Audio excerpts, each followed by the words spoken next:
for making it to Veterans Info Tap. I'm glad you made it. The VA Secretary has been under fire for some decisions that he's been making. Now, look, it's hard to tell where to go with things right now. There's some that believe wholeheartedly, hey, this is what's got to happen, and we got to get things wrangled in. Others are leave it alone, don't touch anything. It's fine like it is, even if it's not perfect. However, the VA secretary is making his rounds in social media, at news broadcasts. He's trying to get everywhere, and it's more than I've seen probably any VA secretary do as far as being proactive and getting his word out. And I think that it's important to share it, because the more that we hear, the more that we can kind of read into what's happening a little bit, and also understand where he's coming from at the department level, and also be able to hold him accountable. That would be VA Secretary Collins, to the actions in which he's taking. So, he's touted many times VA benefits and healthcare will not be impacted. And let's see what he says this time. This is actually on a news publication. I want to share it with you here today. So please, before we jump into it, I want to throw out a very special thank you to Capper Outdoors. Capper Outdoors, Kapper Outdoors. Thank you so much for the super comment, super chat. I truly appreciate the support very much. And with that, let's go ahead and jump into this. I'm going to bring the screen up, and we'll go ahead and hit play and watch this. There's also some legislation that's talked about here as well regarding bringing back fired veterans back into the workforce. So let's see what we got going on here. Hit the thumbs up, subscribe, share with a friend, all that good stuff. I truly appreciate it. Good Wednesday morning, everyone. Thanks so much for joining us this morning. I'm Maria Bartiromo. Hope you're having a good Wednesday morning. It is Wednesday, March 12th, 8 a.m. on the button on the East Coast. Veterans Affairs Secretary Doug Collins is defending his goal to cut nearly 80,000 agency jobs, 15% of the workforce, while insisting no veterans will lose benefits or care. The agency will be left with roughly 400,000 employees back to pre-pandemic levels. Senate Veterans Affairs Committee ranking member Richard Blumenthal, however, is calling these cuts illegal. He's introducing a new bill to rehire any veterans let go by the Trump administration, saying he'll give them back pay and protect them from future firings. Committee Chairman Jerry Moran also with the bill, which would slow down agency restructuring and force the administration to work closer with Congress on any cuts. Joining me now is the man himself, Veterans Affairs Secretary Doug Collins. So real quick, one of the things here that we need to remember is that the VA hired 60 to 70,000 individuals over the course of the last couple years. So that was a big boost. Obviously, the PACT Act was the key driver in a lot of that hiring, according to the VA. Another interesting piece here is the VA 4 or 5 months ago, November of 2024, stated, we are short. We've revised our number, but we are still short on the Veterans Healthcare Administration side in the tune of $6.6 billion with B dollars. That's a lot of money, $6.6 billion. The interesting piece here to me is if you take, let's just use easier numbers here, $7 billion. If you use $7 billion divided by 80,000, that equates to $87,500 per employee, which is interesting to me that the head count is pretty much the shortage on the VHA side. Just an interesting kind of piece there. All right, so let's jump back into this, hear what he has to say, and I'll do my best not to pause this, and we'll just catch up at the end. Mr. Secretary, always a pleasure to see you. Thanks so much for being here. Can you walk us through your plans and speak to what you're hearing from the Democrats who are criticizing this? Sure, I'd love to, Maria. It's good to see you this morning. Hey, look, what we're doing is a very methodical plan. Look, let's take this out. Donald Trump was elected to make generational change in Washington, D.C. That means that every agency up here was given the same directive from OPM to look at a reduction in force, roughly 15% are different departments. Now, what we're doing is looking at that from a very methodical point of view. We're saying, okay, how are we structured? Are we structured properly? Are we putting the vet in what we're doing? And we're doing so with career VA employees. We're doing it with senior executives. We're making sure this is a process in which we do not harm the forward-facing veteran care or our benefits process as we go forward. Now, if I had to address the Democrats' problem here, I didn't know that baseball season had gotten here already because I'm having to come through the grandstanding. Remember, is he's getting to the point to where he knows that that's not going to pass. He knows that what he's doing is not right. But yet he says it anyway because he's not challenged by most of the mainstream media because he's playing to the union bosses, the legacy media, and others who don't want to see change. Maria, Veterans Healthcare has been on the GAO high-risk list for 10 years. Yeah. 10 years. Yeah. And we've increased the budget almost $200 billion, especially while the Democrats were in charge over the last 4 years. So my simple question is this. Do we want to help veterans or do we want to grandstand? I think it's pretty obvious what they're doing. I think you just were spot on in your explanation. And I mentioned this the last time we spoke.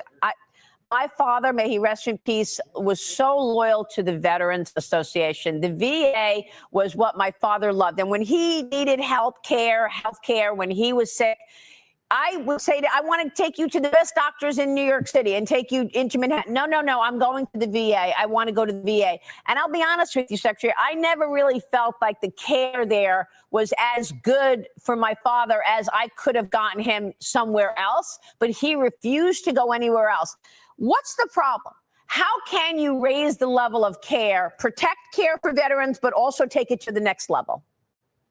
Well, God bless your father and all of them that we serve. That's who. Look, Maria, if everybody wants to attack me, come on. That's fine. You can attack me all day long because I don't work for anyone else at the VA except the president who put me here and the veterans that we serve. Right. That's all I work for. And so when we talk about changes, my veterans changes are to make sure that we do get better health care. You know how we do that, Maria? Is actually we require higher standards. We keep pushing ourselves.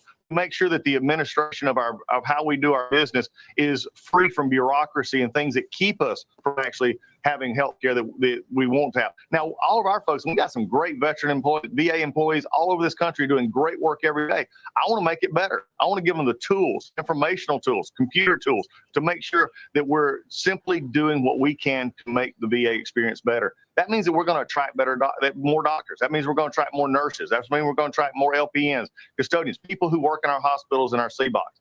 But the only way we do that is by requiring standards. I've told this VA since I got here, you'll have no greater friend than this secretary, but you're also going to have no person who's going to hold you more accountable and push you to do better because that's what the American people and the veteran deserve. That's what we all want, accountability and better care. I want to get your take on what's going on in Congress. Look, you were there.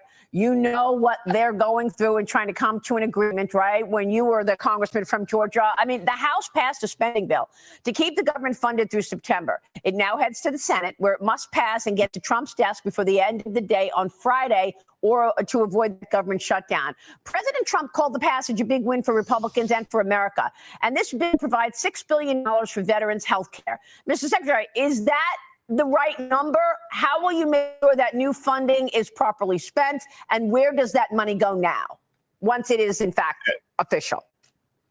No, great. I think, look, Maria, if the other side wants to shut down the government, that's in the Senate right now for them to decide. I think the House has made a very strong statement, and the President Trump leading that way, but also Speaker Johnson and others, they've shown unity. Remember, everybody thought no one in the House could get anything passed. Well, they surprised everybody so far because they understand what's at stake, and that's our future in our country. Look, what we get from this budget will go toward things that we have said it's going to go towards. It's going to go toward veteran health care. It's going to go toward making sure our benefits. And also, let me say one thing, because I didn't mention this earlier, but I want to say it. And it's for Senator Blumenthal, Senator Duckworth, all these senators and others, even on the approach committee up there, who actually say that we're going to cut disability benefits and we're going to cut health care to veterans. All I will say to you is quit scaring my veterans. Quit scaring my employees. Don't talk in things that you know are not true. We're going to fight back on this every way because I don't want to see this happen, because I get calls from veterans every day who love what they get at the VA, and they're saying, is this going to go away? And I tell them, no, quit letting them scare people, because they're doing it for political gain for the folks that they want to support, which is a bigger government and bigger stuff that they know has not worked in 10 years of being on the high risk list. And what do we need? What do we need for our veterans who come back from their incredible service, having seen the ultimate terrible things that they actually are witness to. I want to get your take on that because, over the last 4 years when Joe Biden was sending all that money to all the illegals, housing illegals and caring for illegals, a lot of people said, why are we accepting money going to foreigners, money going to people who came into this country and broke the law, came here illegally, and we see veterans on the street and they're homeless right now. So give us a sense of what you want to be able to provide to our very courageous men and women who put their lives on the line for this great nation and then came back and tried to, assimilate into the country once again. Yeah, that's one of my sort of closest to my heart projects here at the VA. And also the VA, especially senior leadership, know that I'm not happy. I'm not happy that over the past 5 to 6 years, we've spent over $3 billion in both homelessness and suicide prevention and suicide care, and we're not seeing the numbers move. Homelessness has went down some, I'll grant you that. But when you have almost 40,000 still homeless, that means that you're spending $3 billion and we're not making the dent that I believe we could actually make. So I'm asking different questions, Maria. I'm asking, why are we doing what we're doing? Let's reevaluate this. Do we need consultants telling us, things that we already know, or do we need more programs out there with people, maybe out with partnership with the VA that are actually talking to veterans who may not want to come in, but they're out there and they're calling their battle buddies, they're calling their wingmen, they're calling those folks, but yet we need to get help to them because most statistics and studies show that roughly 50% or more of those who are death by suicide are not in contact with the VA. We've got to act differently here. And I'm tired of us asking the same questions, doing the same things, and expecting a different result. You know what that's called? Called insanity. And we're not going to have it anymore here at the VA. Thank you for making this a priority, Secretary. This is so important. I'm with Jonathan Fahey this morning. Jonathan, jump in here. Go ahead. Yeah. Secretary Collins, I'm glad you made the point about the suicides and working on that.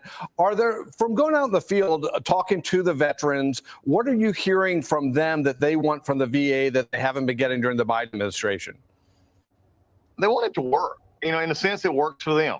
Again, I made this statement, the VA is special, but we're not unique. We're the largest healthcare provider in the country, pretty much bar none, with 170 hospitals, 1,500 community clinics and all. But what they want, and what I found is this: we, in times, I think, make it difficult to access. We make it a little more difficult than it should be. So I'm changing the narrative here from no to yes, from maybe to let's see what we can do to get there. Because when they get into the system, whether they use our system in our buildings or they use community care, which, by the way, the Biden administration seemingly deferred and did not want people to go into the community, which the Mission Act that I helped pass in Congress actually says they have the ability to do. We're going to give all options for veterans. So what they want is just like everybody else. They want to have the choices in their health care. They want to be able to do simple things like take their phone and be able to do all their appointments and get their stuff for community care, just like you or I can in private health care. We're actually looking to bring this system up to date so it's more user friendly. And that means it's veteran friendly. All right, we will leave it there. Secretary, it's always a pleasure. Thanks very much. We appreciate your leadership. Good Wednesday morning, everyone. Thanks so much for joining us. All right. So, I'd love to get your comments on this. For me, the biggest thing for me here is it's really hard to wrap my head, and granted, I don't work at the VA, but to wrap my head around a cut of 80,000. Now, a cut of 80,000 is a big number. And I just feel as though there's going to be some sort of collateral kind of impacts. Another piece to that is what we just found out here in this video is that the House had passed a funding bill that would actually appropriate $6 billion to the VA's healthcare, which is what I brought up at the beginning of this. The VA had stated that they were going to be short, at the end of last year. Actually, all of last year, 2024, they rearranged the numbers, but originally it was around $12 billion shortfall, ended up saying $6.6 billion. Then we hadn't heard anything. It's in Congress's hands. Sounds to me as though the House has approved a $6 billion funding for the VA, so an allocation of funds to bring the VA whole on that side. So in the event that gets passed on the Senate, signed off by the president, now the question is the VA going to reel back on the number 80,000 because they don't necessarily need that same dollar in savings. I'm almost willing to kind of lay it out there in this way. The VA was told, whatever, 2 months ago, hey, look, you're short 6.6 billion, figure it out internally. Okay, well, I guess that's head count. Boom. There you go. We're going to lay off 80,000 people. And I get that the administration is saying to, reduce headcount. 80,000 is a big number. I don't know if that's going to be the number that we stick with. Remember that if you're still hanging on here, last year, about a year ago or so, the VA had actually stated, and again, this is 2 different administrations now, but the VA last year stated, we're going to eliminate 10,000 positions from VHA, from the Veterans Healthcare Administration, 10,000. And, it was crickets. Nobody said anything. I mean, I did, but, who am I? So it's just interesting that the 80,000 number, I'm curious to see if the bill goes through and the VA is allocated that $6 billion. Sure, they're still trying to downsize, but are they going to reel back on that number a little bit? I guess time will tell. Love to get your thoughts. Thanks for watching. I appreciate you very much. Have a great one. And remember, if we don't take care of each other, something went wrong.